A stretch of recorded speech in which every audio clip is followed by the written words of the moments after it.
qui a été installé par le MINDEF. Lorsque nous avons dit cela, je vous amène cette fois-ci à prendre l'une des dernières parties de ce programme. Nous allons parler une fois de plus de politique, mais surtout, nous allons parler des élections à venir, législatives et municipales. Une interrogation importante ce dimanche dans le cadre de ce programme. L'interrogation est celle de savoir si le code électoral, en l'état actuel des choses, garantit une certaine équité. Que pensez-vous de ce code électoral, Bernard Orona, pour cette élection à venir? Le code électoral est là. Il est certainement à parfaire, il est certainement amélioré, mais il faut quand même relever que c'est ce même code électoral qui a mené des opposants à l'Assemblée nationale. C'est ce même code électoral qui a donné des communes et des conseillers municipaux en milliers à certains partis comme l'UNDP, comme l'UNDP, le PCRN et d'autres partis politiques de l'opposition. C'est vrai, le débat est ouvert depuis des années. Certains partis politiques, certains entrepreneurs politiques de notre pays se sont regroupés autour d'une plateforme pour voir dans quelle mesure on peut améliorer un certain nombre de choses parce que des propositions ont été faites par ces leaders politiques. Et donc je pense que honnêtement, pour l'instant, ça ne devrait pas être d'actualité. Les élections auront lieu en février 2027. Le corps électoral sera convoqué. Si cette élection ne sera plus non, pas du tout. Non, ça ne peut plus. Là, c'est déjà là. On a déjà. Pourquoi vous parlez avec autant d'assurance? C'est la loi. C'est la loi. Là, la prorogation, c'est fini. Le président a déjà prorogé le nombre de fois qu'il devait faire. Il y a un nombre de fois qu'il doit oui, effectivement, il y a un nombre de fois. Voici le code électoral. Montre-nous, on a dit donc, l'élection aura lieu en février 2027, l'élection, le double scrutin municipal et législatif. Donc, ceux qui sont en train de se cacher pour spéculer sur le code électoral qui serait de quoi, non. Ce n'est plus là le débat. On est en quelques semaines maintenant, il faut que les gens affûtent leurs armes pour aller à l'élection, pour aller conquérir les mairies, pour aller conquérir les sièges des députés à l'Assemblée nationale. Comme quelqu'un l'a dit tout à l'heure, c'est à l'Assemblée, même si l'opposition était dynamique et entreprenante, elle devait même s'organiser davantage pour aller à l'Assemblée, aller proposer de nouvelles lois qui peuvent faire basculer les choses, plutôt que de pleurnicher à longueur de journée. Parfait ici. Qu'est-ce que l'équité sur le code électoral peut encore changer en ce moment précis? Je vous dis que le RDPC, par exemple... Mais ce code électoral, il reste critiqué. Bien sûr. Le code électoral, selon certains, les grands analystes, y compris naturellement les hommes politiques au Cameroun, ils sont unanimes qu'il est de nature à favoriser le parti au pouvoir. Pas forcément à favoriser le parti au pouvoir, mais il faut un minimum d'équité, dont aussi... Même l'État avait reconnu à un moment donné qu'il y avait des choses à revoir. Il y a beaucoup de choses à revoir, à reconsidérer. Parfait, ici, il faut que les différents acteurs politiques, les institutions comme l'ECAM et d'autres acteurs de la société civile se mettent ensemble pour voir ce qu'il y a lieu d'améliorer. Vous savez, nous devons tendre vers un code électoral qui arrange tout le monde, qui garantit les mêmes chances à toutes les formations politiques qui doivent concourir aux différentes élections organisées par l'ECAM. Donc, pour le cas d'espèce,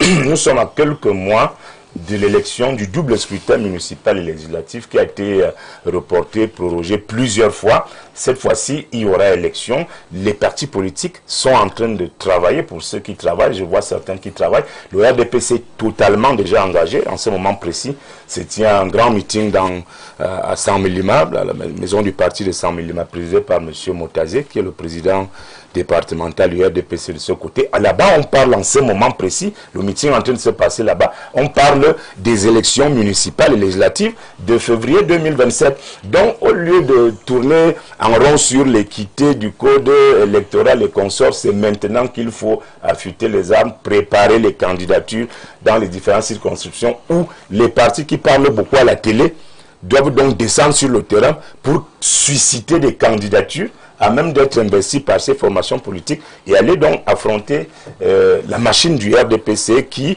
elle, est déjà mise en branle parce que depuis, il y a eu une réunion au niveau du comité central. La communicante du RDPC est là et le parti a pris acte des revendications de sa base, parce qu'il faut également le dire, personnellement je suis de ceux qui militent pour que le parti, la hiérarchie du RDPC tienne compte des désidératas de ses militants de base, de son armée militante de la base, parce que Nous avons vu ça lors des dernières élections au niveau des conseils régionaux, notamment dans le Sud. Nous souhaitons qu'il n'y ait plus la dictature de la hiérarchie du parti qui vient avec des plis fermés pour imposer des gens qui n'ont rien à voir avec le militantisme à la base, que le comité central ne soit plus un comptoir triangulaire où les gens vont poser des enveloppes pour être investis, pour être nommés sénateurs ou députés. Willy Bengue, le code électoral en l'état actuel au Cameroun garantit-il les mêmes chances de victoire à toutes les formations politiques? Là, je crois qu'il faut circonscrire le débat au niveau des élections qui sont en train d'être préparées, c'est-à-dire les élections municipales et les élections législatives. Oui. Les élections présidentielles sont encore très loin de nous. Alors, il faut déjà regarder quelles sont les dispositions consacré à l'organisation des élections municipales et législatives. Moi, je pense que c'est un code électoral qui, dans ce couloir-là, a permis quand même à la jeunesse de pouvoir saisir l'opportunité d'entrer dans les institutions, c'est-à-dire à 23 ans, on peut être conseiller municipal. Oui. À 23 ans, on peut être conseiller municipal. À 23 ans, on peut être député au Cameroun. À 23 ans. Vous voyez, c'est des éléments, c'est des dispositions du code électoral dans sa configuration actuelle. Et il est donc nécessaire que les jeunes acteurs politiques nichés ici et là puissent préparer sur le terrain ces élections qui devront avoir lieu, nous le disons certainement en 2027, et que peut-être de continuer à faire un débat sur l'amélioration du code électoral alors que nous n'avons pas la manœuvre. Parce que pour mener ce débat, ce n'est pas sur ce plateau de télévision qu'on va venir modifier le code électoral. Il faut aller dans les institutions. C'est-à-dire, moi, j'exprime un langage, je développe un langage qui incite les uns et les autres à participer aux élections, aller aux élections et aller dans les institutions pour poser les problèmes fondamentaux. Par exemple, ce code très querellé depuis un certain temps, c'est au niveau de l'Assemblée nationale. Quand nous y serons, il faut aménager en amont notre départ, pour notre promotion au sein de l'Assemblée nationale.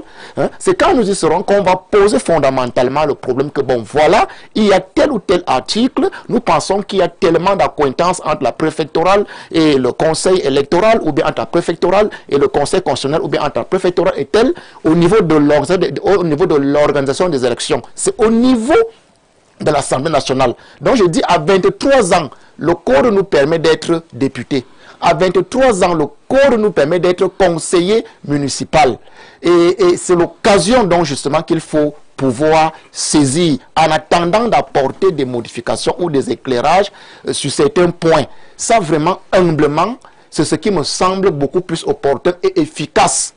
Parce qu'on va dire, oh, il n'est pas bon, oui, il faut le parfaire, ce code. Mais on ne va jamais le parfaire dans la rue. On ne va jamais le parfaire sur un plateau de télévision. C'est dans les institutions. D'ici février, il y aura élection. Et nous devons aller aux élections. Et pour aller aux élections, mon parti aujourd'hui a besoin d'être conforme. Le MSA a besoin d'être conforme envers la législation nationale. C'est pour ça que nous sommes en justice. Et nous voulons vraiment que nous soyons portés par ce parti, le MRC. Mais il faut absolument qu'il soit conforme. Et on doit y aller. Aller donc au Parlement, discuter des modifications éventuelles de ce code électoral. À 23 ans, on peut le faire, heureusement. Professeur Wanangini, l'avis du politologue. En feuilletant ce code électoral, que pensez-vous justement de ce code électoral? Est-il de nature à faire en sorte que la politique se déroule dans les meilleures conditions? Ou alors, le code électoral a été taillé par celui qui commente? Merci de me poser la question. Un politologue, je vous réponds que le code électoral est en lien avec les rapports de force produits de manière récurrente par la démocratie représentative. Autrement dit, lorsqu'il y a compétition politique, les acteurs de la compétition politique ne s'entendent généralement pas sur toutes les procédures. Mais ceux qui vont aux élections, c'est ceux qui acceptent, malgré l'existence de désaccords sur tel ou tel aspect, que les règles du jeu sont remplies. De ce point de vue, au niveau de la politique camerounaise, les règles du jeu sont remplies. Maintenant, il faut aussi savoir que précisément ces règles du jeu ont un lien avec une matrice. La démocratie représentative que nous essayons de mettre en place tant bien que mal, avec un certain nombre de contraintes par ailleurs, produit ce qu'on appelle la loi de la majorité. Et ce qui est en question ici, c'est la loi de la majorité. Parce que la loi de la majorité a des types d'équilibre qu'elle crée. Si vous prenez le pays typique de la loi de la majorité, qui est l'Angleterre, et au-delà de l'Angleterre, l'association que forme la Grande-Bretagne, vous allez voir que généralement, les systèmes de vote qui sont choisis ont tendance à favoriser celui qui a la majorité. Et que là-bas, on a refusé tout compromis avec une logique proportionnelle. Voilà le problème qui se pose généralement dans un système de compétition électorale pluraliste. Et comme le disait M. Menge, ça se règle dans la présence aux institutions. Les institutions sont de deux types. L'institution électorale, puis les institutions de représentation produites par l'institution électorale, c'est-à-dire la présence au Parlement, notamment à l'Assemblée nationale, et puis la présence dans les conseils municipaux. Abel Elimbi Lobé, est-ce que c'est un faux débat si vous, qui êtes homme politique au Cameroun, vous recommencez encore à poser le problème du code électoral? Est-ce que l'heure n'est pas plutôt, comme le disait tout à l'heure Bernard Oona, à la mobilisation, à la stratégie, pour voir comment avoir le plus de sièges à l'Assemblée nationale et le plus de maires au niveau justement de nos collectivités territoriales décentralisées? Ce que Willy Menge et Bernard Oona et le professeur sont en train de dire relève de la sagesse élémentaire et du bon sens. Nous avons un pays, moi je suis un disciple de André-Marie Mbida. Il nous a laissé en héritage l'idée que c'est à l'intérieur des institutions qu'il faut lutter. Préserver les vies humaines, préserver les acteurs et jouer avec les mécanismes. C'est ce que Willy Menge dit avec Bernard Oona. Donc nous devons être au Parlement pour faire avancer nos causes. Et il y a des moments où on ne vous permet même pas d'arriver au Parlement. Oui, mais les textes peuvent être mauvais. Ils peuvent favoriser des anti-jeux, des mauvais comportements. Pour autant, c'est dans les institutions qu'il faut aller pour se battre et les changer. Et ceci montre que le combat à l'intérieur des institutions n'est pas à la portée de n'importe qui. Ça montre donc que lorsque nous devons choisir les gens, il faut les choisir en conséquence, en connaissance de cause. Le choix des gens que nous envoyons dans les institutions est fondamental si nous voulons obtenir les évolutions souhaitables. Si vous envoyez à l'Assemblée nationale des gens qui eux-mêmes arrivent à l'Assemblée, ils restent 5 ans, ils ne prennent jamais la parole. Vous voulez obtenir quoi? Nous, on a au littoral des députés qui n'ont jamais pris la parole. On n'a jamais, il n'a jamais pris la parole sur aucun problème. Peut-être parce qu'ils pensent que tout va bien. Bien sûr, c'est ça que je dis. Et vous obtenez donc quelle évolution avec un tel député?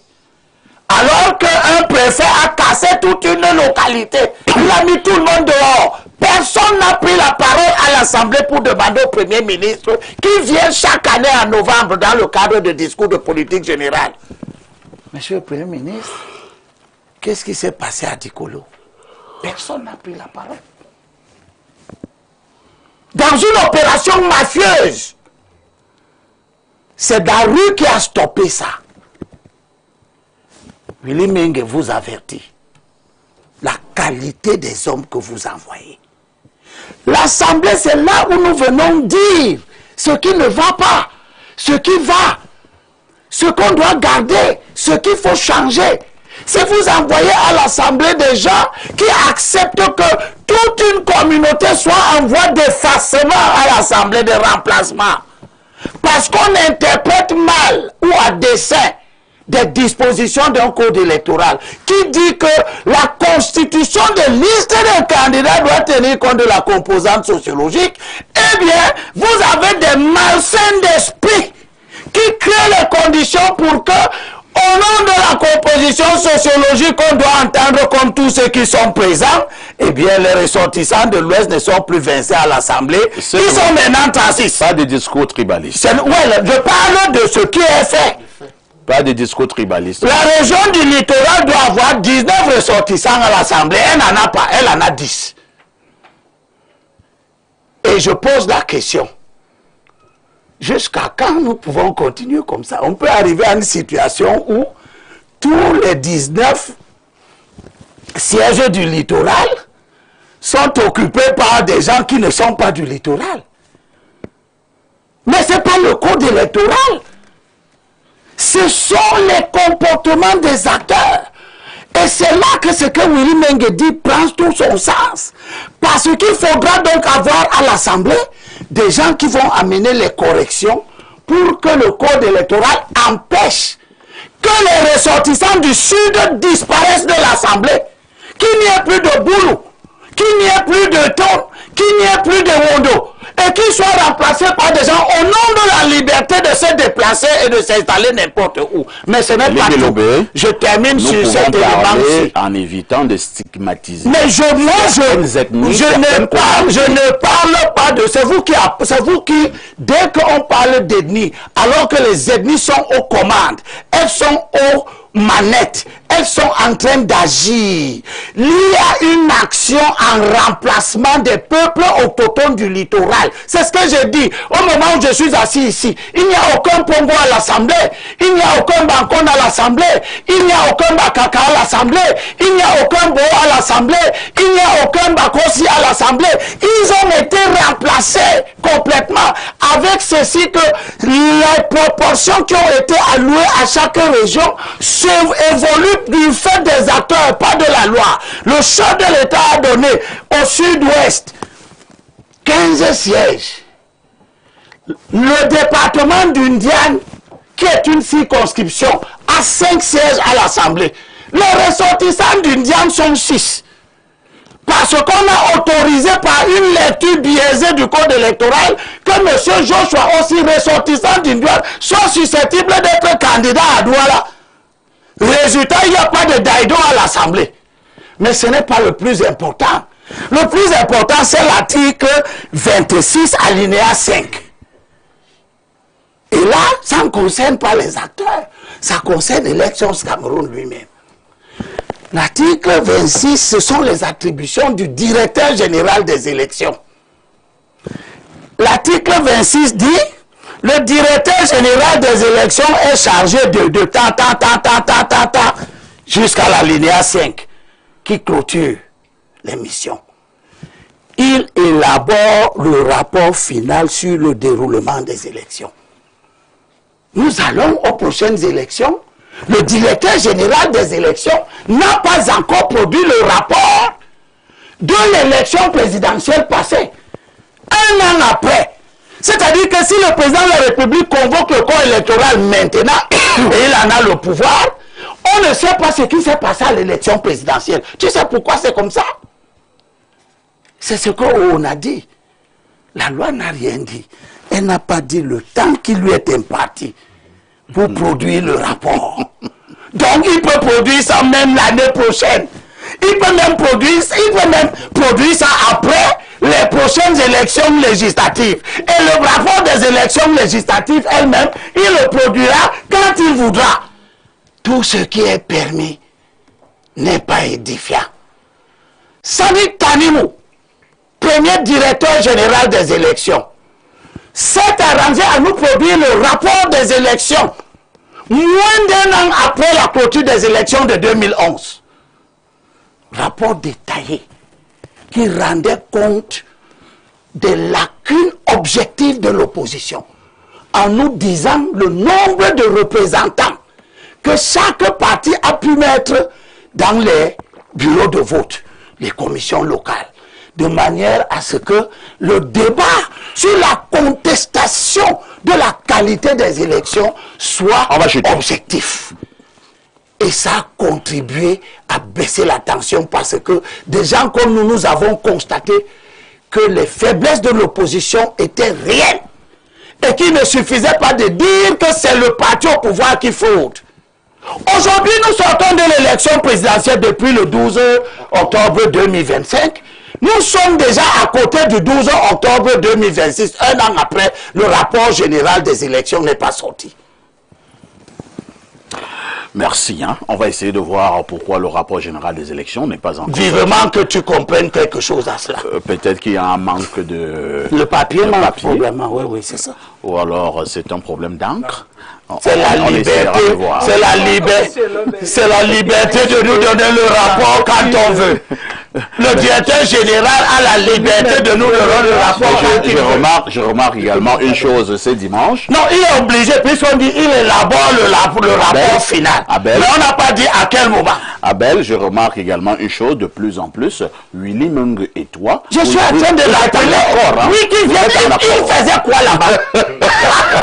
Mais on lui a dit plusieurs fois ici que ta maison n'est pas là-bas. Fadima Tubongono, lorsque nous parlons du code électoral, est-ce que nous devons simplement dire, nous croisons les bras, tout est bien dans le meilleur du monde, le Cameroun n'a rien à se reprocher? Ce serait mal lire le code électoral, puisque le code électoral est un ensemble de lois, et ces lois, des règles qui encadrent les élections. Et ces règles sont susceptibles d'être perfectionnées ou bien d'être améliorées. C'est en ce sens qu'à l'article 11, il est indiqué qu'à l'alinéa 2, que le Conseil électoral organise la concertation avec l'administration, la justice, les partis politiques et la société civile dans le cadre de la gestion du processus électoral. S'il y a des concertations, ça veut dire que forcément il y a des amendements qui peuvent être apportés pour l'amélioration. Et plusieurs fois d'ailleurs... Vous qui êtes du RDPC, vous avez aussi comme quelque chose à reprocher à ce code électoral? Nous avons pensé que chaque fois qu'il y a des règles à éditer, il faut déjà respecter les règles. S'il y a des réclamations à faire, on les ferait. Ce n'est pas comme si le RDPC va à l'élection et puis il est tranquille. Nous introduisions parfois, par exemple dans le cadre de l'élection municipale et législative dans le doute, nous avons introduit des recours. On n'a pas eu gain de cause parce qu'il y a eu des violences qui ont même conduit à la mort d'un de nos militants qui avait été lynché par des responsables d'un parti politique. Par les militants d'un parti politique, il y a eu tout ce qu'il y a eu comme problème. Le RDPC a introduit des recours. Moi, j'ai un problème avec ceux qui ont le discours facile pour dire que oui, le code électoral, c'est ceci, le code électoral, c'est cela. Ces partis qui parfois font des reproches au code électoral, ce sont des partis qui ne sont pas implantés. Parce que lorsqu'un parti politique, M. Elimbi Lobé le disait déjà, est incapable d'avoir un représentant, ça veut dire qu'il n'a même pas de militants là-bas. Si vous n'avez pas de militants... Ça peut aussi vouloir dire qu'il a les militants, mais ils n'ont pas la capacité à aller au combat. Et c'est ça le problème des organisations de base que les gens nous disent qu'ils créent tous les jours. Parce que dès que tu poses la question à un parti politique d'opposition, il dit que j'ai les gens partout. Mais au moment d'aller aux élections, il ne met pas de liste. Oui, quand je dis qu'il n'y a pas de militants, ça veut dire qu'il n'y a pas de gens qui peuvent déjà avoir 40... Par exemple, je prends le cas de Fumbo. Tout à fait. Il faut avoir 41, une personne pour occuper les 41 sièges.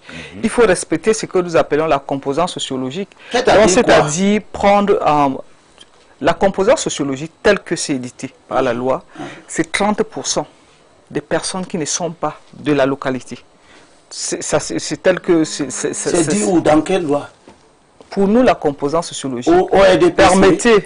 Est-ce que cela est inscrit? Permettez, monsieur, c'est très important que tu nous donnes les proportions là. Monsieur Elimbi Lobé, notre parti a une organisation. Ça, c'est une organisation interne. Une organisation interne. D'accord. Mais toujours est-il que, même à Elekam, lorsqu'on n'a pas pris en compte la composante sociologique, où on a une coloration unique, ou bien unitribale, la liste est susceptible d'être rejetée parce qu'on fait la promotion de l'intégration nationale. L'intégration nationale qui fait maintenant.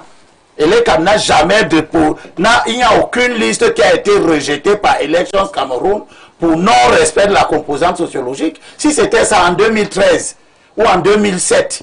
Bon, laissons 2007 et l'ECAM n'était pas là. Mais en 2013, est-ce que tu sais que la liste du SDF à Douala 5, sur 61 conseillers municipaux, reste du Cameroun, 5 personnes. Le reste était originaire de l'Ouest.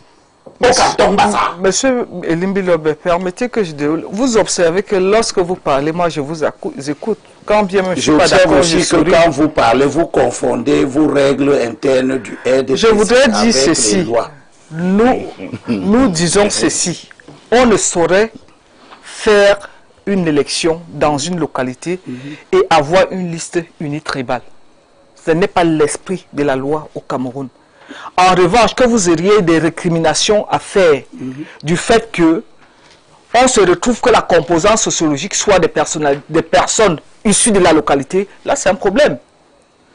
Parce que la composante sociologique, généralement, prend en compte 70%. Parce que moi je le dis dans le cadre de ce que nous faisons, parce que nous sommes dans un arrondissement cosmopolite comme Douala.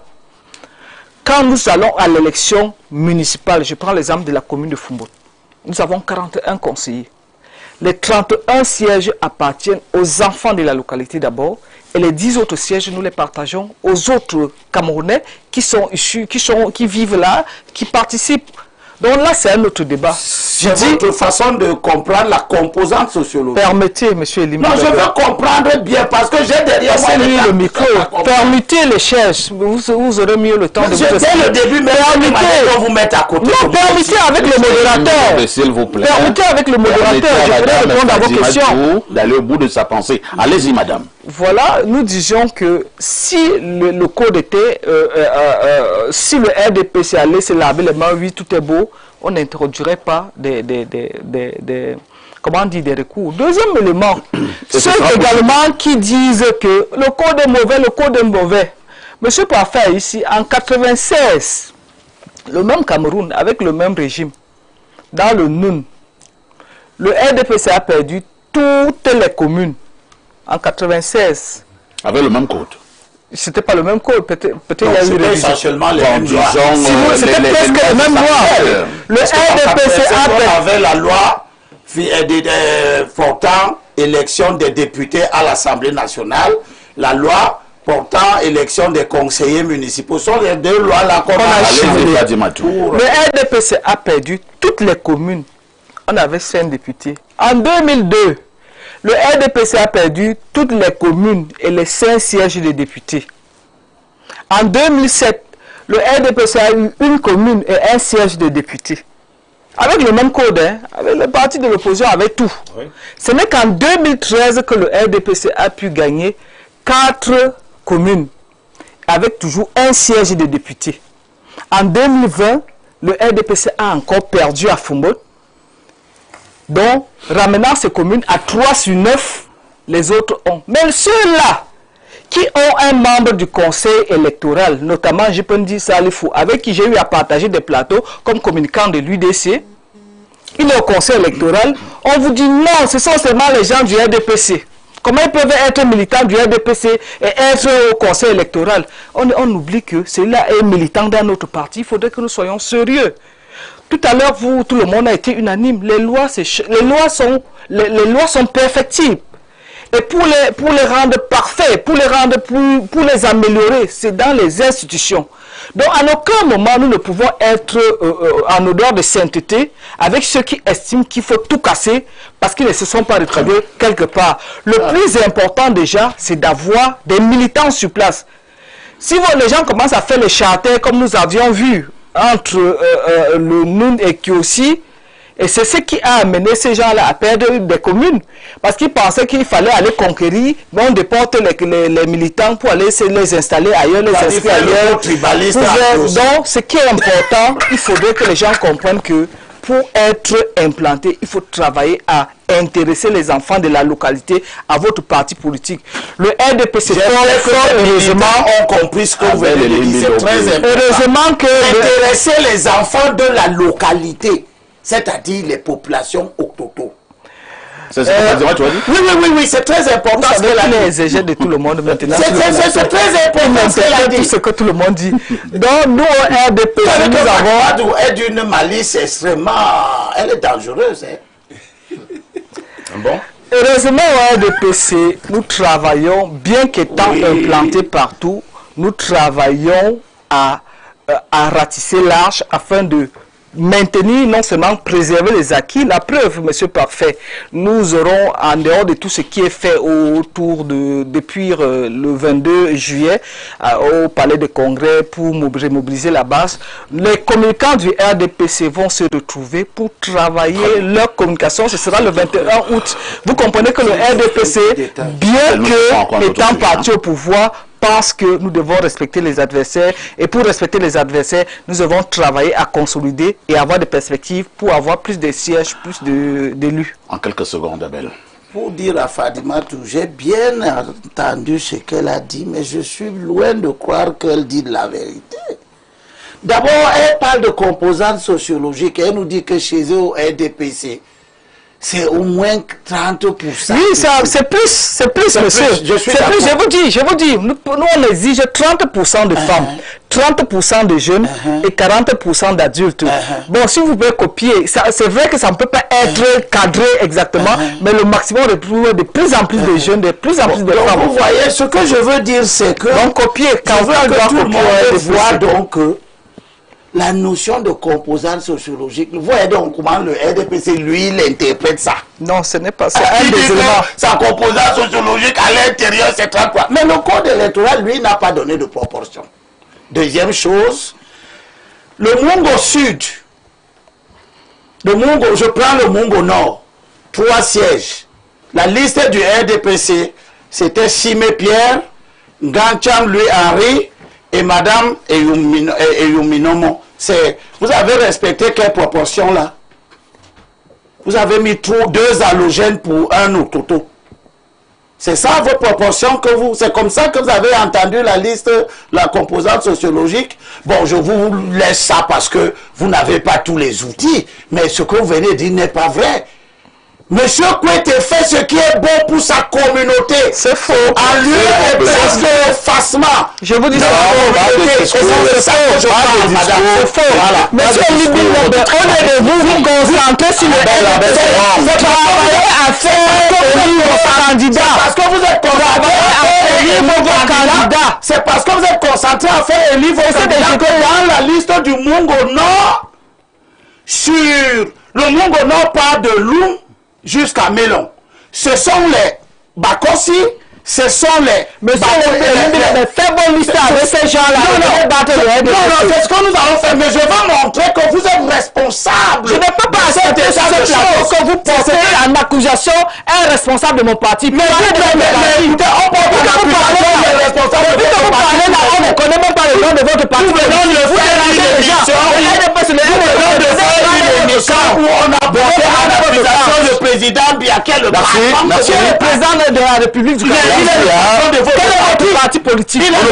Quel est votre parti politique? Pour le moment, c'est une raison pour laquelle je ne dois pas m'offusquer de la je ne viens pas chez vous, vous êtes un parti dangereux. Voilà, c'est incapable de vous donner un successeur du président. Ce qui s'est passé en Namibie. En Zambie. Nous allons prendre la dernière ligne de ce programme. Nous revenons pour la suite.